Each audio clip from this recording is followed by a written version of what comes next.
que ele está bem longe daqui. Porto Franco é o meu destino. Vou à estação comprar o bilhete para o próximo trem.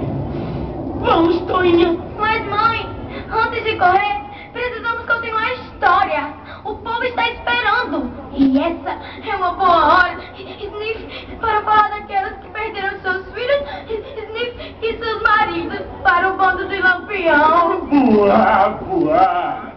É verdade. Elas choram por suas crianças. Elas choram pelos seus esposados.